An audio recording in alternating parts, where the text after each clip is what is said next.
નમસ્કાર મિત્રો, દેશ અને દુનિયાના સુપરફાસ્ટ સમાચારમાં તમારું સ્વાગત છે। ઉમરેઠ ગુમ શિક્ષક દંપતીનો હજુ 4 મહિનાથી અતોપતો નથી। ઉમરેઠની દુધાપુરા પ્રાથમિક શાળાનું શિક્ષક દંપતી મે 2025માં શહેરાથી ઉત્તરાખંડ ફરવા ગયું હતું, પરંતુ 4 મહિના વીતવા છતાં તેમનો કોઈ અતોપતો નથી। પોલીસને સફળતા મળી રહી નથી।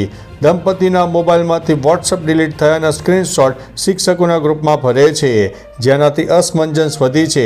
સવાલ ઊભો થયો છે કે આ શિક્ષક દંપતી હવે ક્યાં છે? મિત્રો, અન્ય મહત્વના સમાચારની વાત કરીએ તો પાકિસ્તાને હવાઈ હુમલો કર્યો છે।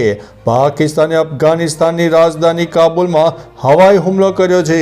પાકિસ્તાનનો દાવો છે કે તેણે તહેરીકે તાલિબાન પાકિસ્તાનના વડા મુફ્તી નૂર વાલી મહેબૂબ સહિત 3 આતંકવાદીઓને મારી નાખ્યા છે।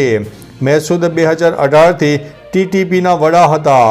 સ્થાનિક મીડિયા અનુસાર કાબુલમાં અબ્દુલ હક સ્ક્વેર પાસે અનેક વિસ્ફોટકો સંભળાયા હોવાની માહિતી છે અને જેટ વિમાનો પણ જોવા મળ્યા હતા।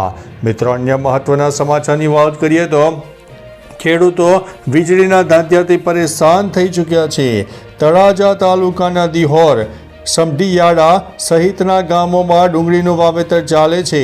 ખેડૂતોએ મગફળી, જુવાર, તલના પાક લણીને જમીન તૈયાર કરી છે, લીલો રોપ વાવ્યો છે, પરંતુ પીજીવીસીએલની રિપેરિંગના બહાને વીજળી કાપથી પાણીની અછતના કારણે રોપ સુકાઈ રહ્યા છે, જેનાથી મજૂરી અને ખાતરનો ખર્ચ વેઠીને ખેડૂતોને ડબલ નુકસાન થઈ રહ્યું છે। ઝરમર વરસાદથી મગફળી અને બાજરી નાશ પામ્યા છે, કૂવા ખાલી છે અને વીજળીની અનિયમિતતાને કારણે ખેડૂતોની મુશ્કેલી વધી છે। મિત્રો, અન્ય મહત્વના સમાચારની વાત કરીએ તો 7.4ની તીવ્રતાનો આવ્યો શક્તિશાળી ભૂકંપ। ફિલિપાઇન્સમાં રિક્ટર સ્કેલ ઉપર 7.4ની તીવ્રતાનો ભૂકંપ આવ્યો હતો, જેના કારણે સુનામીની ચેતવણી આપવામાં આવી છે। દક્ષિણ ફિલિપાઇન્સના બુટુઆન શહેરમાં ભૂકંપના આંચકા અનુભવાયા છે। ભૂકંપ એટલા જોરદાર હતા કે ઇમારતો ધરાશાયી થવા લાગી, જેના કારણે રહેવાસીઓમાં ગભરાહટ ફેલાઈ ગયો છે અને તેઓ ખુલ્લી જગ્યામાં ભાગી ગયા હતા। મિત્રો, અન્ય મહત્વના સમાચારની વાત કરીએ તો રાજકોટ હીરાસર એરપોર્ટ ખાતે રાષ્ટ્રપતિનું કરાયું છે સ્વાગત। રાજકોટના હીરાસર એરપોર્ટ પર રાષ્ટ્રપતિ દ્રૌપદી મુર્મુનું ભવ્ય સ્વાગત કરાયું છે। સાંસદો, વિધાનસભા સભ્યો અને વહીવટી અધિકારીઓએ તેમનું સ્વાગત કર્યું છે। એરપોર્ટથી સીધા સર્કિટ હાઉસ પહોંચીને તેઓએ રાત્રિવાસ કર્યો હતો। આગામી દિવસોમાં સોમનાથ, દ્વારકા દર્શન અને સાસણ ગીર સફારીનું પ્રમુખ કાર્યક્રમ રહ્યું છે। સૌરાષ્ટ્ર પ્રવાસથી પ્રદેશમાં ઉત્સાહનો માહોલ પણ ફેલાયો છે। મિત્રો, અન્ય મહત્વના સમાચારની વાત કરીએ તો રાજ્યમાં ચોમાસાની વિદાય। હવામાન વિભાગની માહિતી અનુસાર અમરેલી, ભાવનગર, નર્મદા, સુરત, તાપી, વલસાડ, ડાંગ અને નવસારીમાં હળવો વરસાદ અને પવનની સંભાવના છે। પૂર્વ પાકિસ્તાનથી આવતું પશ્ચિમી વિક્ષેપ ઉત્તર પશ્ચિમ ભારત તરફ આગળ વધી રહ્યું છે, જેનાથી ભેજ વધ્યો છે। રાજ્યમાં 115.10% સરેરાશ વરસાદ નોંધાયો છે। 4 દિવસમાં રાજ્યના અનેક જિલ્લાઓમાંથી ચોમાસું વિદાય લેશે। મિત્રો, અન્ય મહત્વના સમાચારની વાત કરીએ તો 11 ઓક્ટોબરે 70મો ફિલ્મફેર એવોર્ડ ટ્રાન્સલોડિયામાં યોજાશે। 11 ઓક્ટોબરે અમદાવાદના ઈકે એરેના કાંકરિયા ખાતે 70મો ફિલ્મફેર એવોર્ડ યોજાશે। ગુજરાતમાં બીજી વાર આયોજિત આ ભવ્ય કાર્યક્રમમાં શાહરૂખ ખાન, કરણ જોહર, મનીષ પોલ હોસ્ટ કરશે। અભિષેક બચ્ચન, કૃતિ સેનન, અક્ષય કુમાર પરફોર્મ કરશે।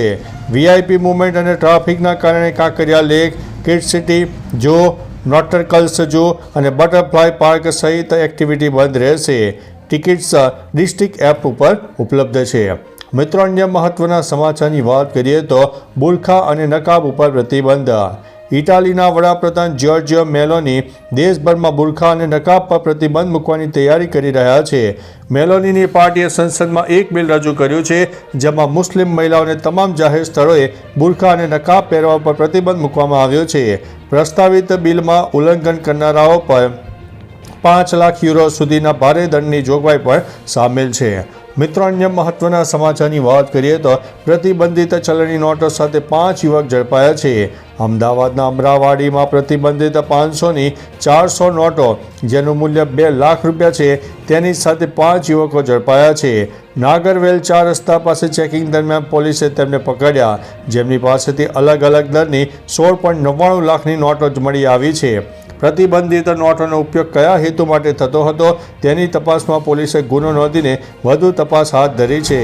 નકલી નોટ છાપનારા કૌભાંડ સાથે જોડાયેલા હોવાની શક્યતા ઉપર ધ્યાન છે. મિત્રો, અન્ય મહત્વના સમાચારની વાત કરીએ તો હવે ટ્રાફિક સમસ્યાનો હલ આવશે.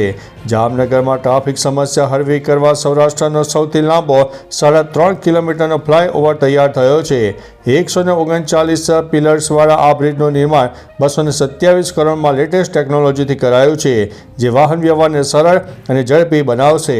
બ્રિજ નીચે paid parking, food zone, game zone સહિતની સુવિધાઓ ઉપલબ્ધ થઈ રહી છે, જે દિવાળીમાં શહેરીજનોને આરામદાયક અને મનોરંજક અનુભવ આપવાની છે. તો ચાલો મિત્રો, ફરીથી દેશ અને દુનિયાના સુપરફાસ્ટ સમાચાર લઈને મળતા રહીશો. ત્યાં સુધી અમને રજા આપશો. નમસ્તે.